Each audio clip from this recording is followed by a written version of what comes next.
Hello అండి, అందరికీ నమస్తే. ప్రస్తుతం మనం బీజేపీ భవన్లో ఉన్నాం. మనతో పాటు రాణి రుద్రమ్మ ఉన్నారు. ఆవిడతో మాట్లాడదాం. నమస్తే మేడం. నమస్తే మేడం, మీరు చూసే ఉంటారు, నిన్న కేటీఆర్ ఇంటర్వ్యూ కానీ చూసే ఉంటారు. అయితే దాంట్లో ఆయన అన్న కొన్ని డైలాగ్స్ చాలా ఎక్కువ ఉన్నాయి. ఎందుకంటే ఫస్ట్ ఫోన్ ట్యాపింగ్ గురించి మాట్లాడారు, తర్వాత వాషింగ్ మిషన్ గురించి మాట్లాడారు, తర్వాత ఇదేంటి ఆంధ్ర వాళ్ళు బెస్ట్ తెలంగాణ వాళ్ళకంటే అని చెప్పేసి తెలివైన వాళ్ళు అని అన్నారు. మీరేమంటారు? అందుకే కేటీఆర్ను ఆంధ్రాకు మూటముల్లే చదువుకొని పొమ్మంటున్నాం. ఆయన వాళ్ళ నాయన వాళ్ళ బావ అందరు పోవాలి. వాళ్ళ చెల్లె తిహార్ జైలుకి ఎట్లయినా పోయింది. వీళ్ళు ఆంధ్రాకి వెళ్తే ఆంధ్రలో కూడా ఆంధ్రలో ఉన్నటువంటి ప్రజలు గ్రాండ్ వెల్కమ్ చేస్తారు. అక్కడ ఎట్లయినా వాళ్ళ పార్టీ దుకాణం తెరుచుకున్నారు కాబట్టి అక్కడ పోయి పార్టీ యాక్టివిటీస్ చేసుకోమనండి.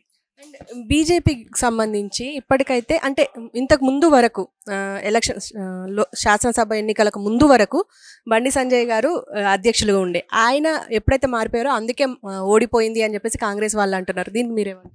అంటే కాంగ్రెస్ వాళ్లకు భారతీయ జనతా పార్టీ గురించి ఎందుకు? నేనేమంటున్నా, కాంగ్రెస్ పార్టీ వాళ్ళకు 40 సీట్లు ఉన్నాయి. ఆ 40 సీట్లను కాపాడుకునేటువంటి ప్రయత్నం చేయమనండి ఫస్ట్ వాళ్ళకు. వాళ్ళ దేశమంతా కూడా ఓడిపోయే పరిస్థితిలో ఉన్నారు కదా. కాబట్టి భారతీయ జనతా పార్టీ మేమేమి మా సీట్లు ఏం తగ్గలేదు, మా ఓట్లు ఏం తగ్గలేదు. ఇప్పుడు కూడా మేము 12 సీట్ల పైచిలకు గెలుచుకోబోతున్నాం. తెలంగాణలో కూడా మొత్తం భారతదేశంలో కూడా 400 సీట్ల పైచిలకు మేము గెలుచుకోబోతున్నాం. కాబట్టి వాళ్ళ బాధల్లో ఏదన్నా ఉంటే వాళ్ళ పార్టీ సీట్లు పెంచుకోమనండి. మా పార్టీ గురించి ఆలోచన ఎందుకు వాళ్ళకు? అండ్ ఎంఐఎం బీజేపీ దేశవ్యాప్తంగా కలిసి పనిచేసి ఇక్కడ తెలంగాణ విషయానికి వచ్చేసరికి ఎంఐఎంని ఓడిస్తాం అని చెప్పేసి ఇక్కడ వచ్చి డ్రామాలు ఆడుతున్నారు అని చెప్పేసి కాంగ్రెస్ వాళ్ళు అంటున్నారు. దీనికి మీరేమంటారు? అంటే అదంతా కూడా రాజకీయ అవగాహన లేని మాటలు. ఎంఐఎంకి తోటి బీజేపీ ఎప్పుడైనా కలిసి పనిచేస్తుందా? బీజేపీకి ఇద్దరు శత్రువులు అంటూ ఉంటే అందులో ఒకటి కాంగ్రెస్ పార్టీ, 2 ఎంఐఎం పార్టీయే కదా. కాబట్టి ఇవాళ కాంగ్రెస్ పార్టీ, ఎంఐఎం పార్టీ 2 దోస్తానా చేసే పార్టీలు. మా పార్టీ ఆ 2 పార్టీల మీద పోరాటం చేసేటటువంటి పార్టీ. కాబట్టి ఇవాళ ఏదో రాజకీయ లబ్ధి కోసము ఎన్నికల సభల్లో ఒక ప్రచారాస్త్రం కావడం కోసం మాట్లాడితే ప్రజలు చూస్తున్నారు, ప్రజలు అసహించుకుంటారు. అందుకే కావాలనే అంటే మాధవిలతకి అంటే ఎలాంటి బ్యాక్గ్రౌండ్ లేకపోయినా అంటే ఓన్లీ హాస్పిటల్స్ అవి ఉన్నాయి, దానికి ఆమెను ఎందుకు నిలబెట్టారు, రాజాసింగ్ లాంటి బలమైన నాయకుని ఎందుకు నిలబెట్టలేకపోయారు అని చెప్పేసి ఒక విమర్శ. ఇప్పుడు పార్టీలు నిలబెట్టేటువంటి అభ్యర్థుల పైన పార్టీల ఇష్టాలు ఆధారపడి ఉంటాయి. ఇవాళ మీ కాంగ్రెస్ పార్టీలో అభ్యర్థులు లేరా, నాయకులు లేరా, కార్యకర్తలు లేరా? పక్క పార్టీలకి వెళ్ళి తీసుకొని ఎందుకు టికెట్లు ఇస్తున్నారు? ఎందుకు ఇస్తున్నారు? రేవంత్ రెడ్డి గారు సమాధానం చెప్పాలా? భర్త ఒక పార్టీలు ఉంటే ఆయన భార్యను తీసుకొని మీరు ఎంపీ టికెట్లు ఎట్లా ఇచ్చారు మీ పార్టీలకి? దానికి సమాధానం చెప్పాలి. అంటే నీది చూసుకోరాదు మొదలు. మా పార్టీ గురించి ఎందుకు? ఆమెకి ఎందుకు Y+ సెక్యూరిటీ ఇచ్చారు, ఎందుకు అంత స్పెషల్గా చూస్తున్నారు ఆమెని అని చెప్పేసి కూడా మాట్లాడుతున్నారు. అంటే ఇష్టం వచ్చినట్టు మాట్లాడతారు. ఇప్పుడు సెక్యూరిటీలు ఇస్తే ఏమన్నా వాళ్ళకి ఏదన్నా ఆపదో హామీయో ఉంటే ఏమైనా ఇన్సిడెంట్ జరుగుతుంది కావచ్చు అని కూడా సెక్యూరిటీ కోసం అప్లై చేసుకుంటే ఎవరికైనా ఇస్తారు. ఇవాళ రేవంత్ రెడ్డి గారికి కూడా సెక్యూరిటీ ఉన్నది, తప్పేమున్నది అందులో? సెక్యూరిటీ ఇవ్వడం అనేటువంటిది అదేం పెద్ద విషయమేం కాదు. ఎవరికైనా థ్రెట్ ఉంటే, లేకపోతే ఎవరికైనా ఏదైనా భయం ఉంటే, లేకపోతే ఎవరైనా స్వేచ్ఛగా వెళ్ళాలి మాకు వీళ్ళ నుంచి హాని ఉంది అని అనుకుంటే రిక్వెస్ట్ పెట్టుకుంటే ఎవరైనా ఇస్తారు. కాబట్టి దాన్ని పెద్దగా చూడాల్సినటువంటి అవసరం ఏం లేదు.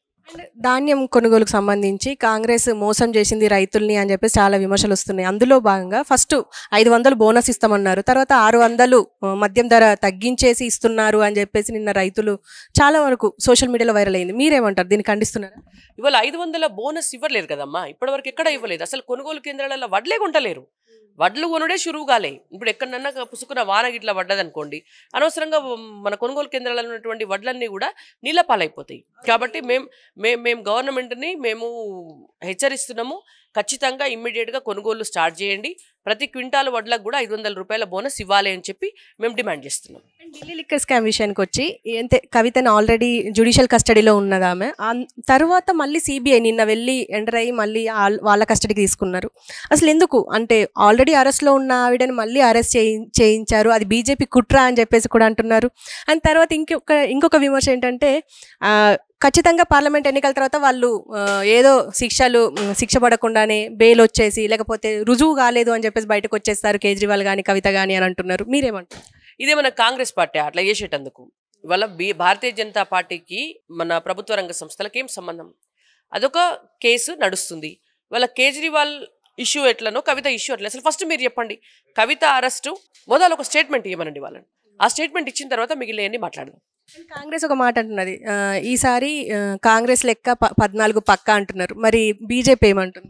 మాది 400 పార్. ఆ 400 పార్లో తెలంగాణ రాష్ట్రంలో కూడా 12 నుంచి 14 సీట్లు ఉంటాయి అంతే. Thank you very much.